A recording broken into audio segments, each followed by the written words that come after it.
Hi friends, నేను మీ Tirupati. Welcome to my channel Telugu tech medical devices.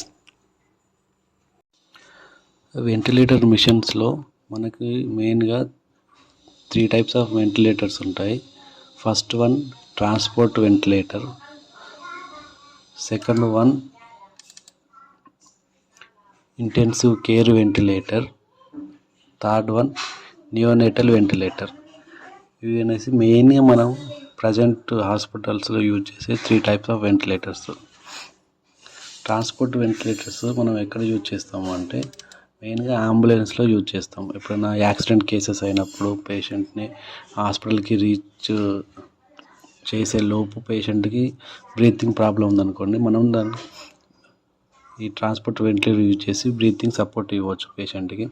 ఇవి మెయిన్గా మనకు ఏసీ పైన కానీ డీసీ పవర్ సప్లై కానీ పైన వర్క్ చేస్తాయి. ఈ ట్రాన్స్పోర్ట్ వెంటిలేటర్స్లో ఐసీలో ఉండే వెంటిలేటర్లో ఉన్నంత మోడ్స్ ఉండవు, కాకపోతే పేషెంట్కి సపోర్ట్ మాత్రం ఇస్తుంది. స్మాల్ సైజులో ఉంటుంది. బ్రీతింగ్ సపోర్టు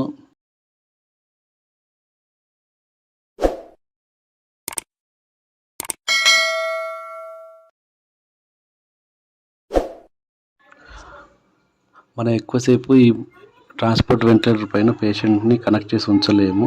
కంపల్సరీ ఎంత యాజ్ ఎర్లీ యాజ్ పాసిబుల్ మనం హాస్పిటల్కి పేషెంట్ని రీచ్ చేసేలాగా చూసుకోవాలి. సెకండ్ వన్ వచ్చేసి ఇంటెన్సివ్ కేర్ వెంటిలేటర్. దీన్ని మనం ఎక్కువ హాస్పిటల్స్లో ఐసీలో యూజ్ చేస్తాము. ఏసీ పవర్ పైన పనిచేస్తుంది. దీంట్లో చాలా రకాల మోడ్స్ ఉంటాయి. మన పేషెంట్ కండిషన్ బట్టి ఏ మోడ్ అవసరమైనా దీంట్లో మనం సెట్ చేసి పేషెంట్కి మనం కనెక్ట్ చేసి బ్రీతింగ్ సపోర్ట్ ఇవ్వచ్చు. మనకి పేషెంట్కి ఎంత టైడల్ వాల్యూమ్ వెళ్తుంది, ఎంత హార్ట్ రెస్పిరేటరీ రేట్ ఉంది, ఎంత ఆక్సిజన్ వెళ్తుంది, మనం ఎవ్రీథింగ్ మనం పేషెంట్కు ఎంత ఇస్తున్నాం అనేది దీనికి డిస్ప్లేలో చూడవచ్చు. మన సెట్టింగ్స్ చేంజ్ చేయాలన్నా సెట్టింగ్స్ ఈజీగా చేంజ్ చేయవచ్చు. దీంట్లో చాలా రకాల మోడ్స్ ఉంటాయి ఈ ఇంటెన్సివ్ కేర్ వెంటిలేటర్లో. మెయిన్గా ఈ వెంటిలేటర్ అనేది మనం ఎక్కువ అడల్ట్స్కి యూజ్ చేస్తాము.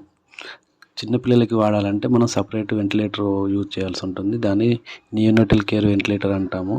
నియోనేటల్ కేర్ వెంటిలేటర్లో మనకి సపరేట్ ప్రోగ్రామింగ్ అనేది ఉంటుంది. పేషెంట్ చిన్నపిల్లలకి లంగ్స్ సైజ్ చిన్నగా ఉంటుంది కాబట్టి మనం సపరేట్ వెంటిలేటర్ యూజ్ చేయాలి. అడల్ట్కి యూజ్ చేసే వెంటిలేటర్ని మనం చిన్నపిల్లలకి యూజ్ చేయలేము. దాంట్లో సెట్టింగ్స్ వేరే ఉంటాయి, దీంట్లో సెట్టింగ్స్ వేరే ఉంటాయి.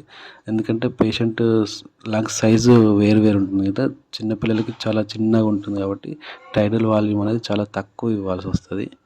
వీళ్ళ రెస్పిరేటరీ రేట్ కూడా వేరే ఉంటుంది. అడల్ట్తో కంపేర్ చేస్తే వీళ్ళ రెస్పిరేటరీ రేట్ చాలా తేడా వేరే ఉంటుంది. అడల్ట్స్లో టైడల్ వాల్యూమ్ ఎక్కువ ఉంటుంది, లంగ్ సైజ్ ఎక్కువ ఉంటుంది కాబట్టి ఇంటెన్సివ్ కేర్ వెంటిలేటర్ని మనం అడల్ట్స్కి యూజ్ చేస్తాము. నియోనేటల్కి సపరేట్ నియోనేటల్ వెంటిలేటర్స్ యూజ్ చేయాలి. నియోనేటల్ వెంటిలేటర్ చిన్నపిల్లలకి ఎప్పుడు అవసరం వస్తుందంటే వాళ్ళకి రెస్పిరేటరీ డిస్ట్రెస్ సిండ్రోమ్ వచ్చినప్పుడు, సెప్సిస్ అప్పుడు, బర్త్ అస్ఫిక్సియా అయినప్పుడు, మెనింజిటైటిస్ అయినప్పుడు, న్యూమోనియా వచ్చినప్పుడు, మెకానియం ఆస్పిరేషన్ సిండ్రోమ్ ఇలాంటివి వచ్చినప్పుడు పేషెంట్కి వెంటిలేటర్ సపోర్ట్ ఇవ్వాలి. చిన్నపిల్లలకి మనం పేషెంట్కి వెంటిలేటర్ సపోర్ట్ ఎందుకు ఇవ్వాలి అనేసి ఒకసారి చూద్దాము. ఏ కండిషన్లో మనకు పేషెంట్ వెంటిలేటర్ అవసరం వస్తుందంటే మెయిన్గా వచ్చేసి 1 రీజన్స్ అక్యూట్ లంగ్ ఇంజురీ అయినప్పుడు పేషెంట్కి వెంటిలేటర్ సపోర్ట్ ఇవ్వాలి. అక్యూట్ సివియర్ ఆస్తమా ఉన్నప్పుడు పేషెంట్కి వెంటిలేటర్ కనెక్ట్ చేయాల్సి వస్తుంది.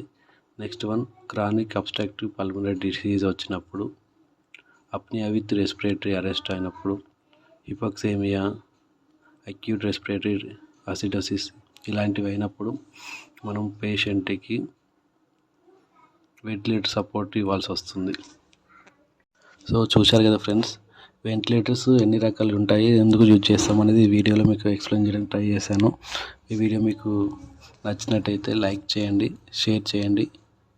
నా ఛానల్ ఖచ్చితంగా సబ్స్క్రైబ్ చేయండి. మీరు సబ్స్క్రైబ్ చేసి నన్ను సపోర్ట్ చేస్తే మీకు ఇలాంటి ఇన్ఫర్మేషన్ ఇంకా ఇవ్వడానికి నేను ప్రయత్నం చేస్తాను. Thank you friends.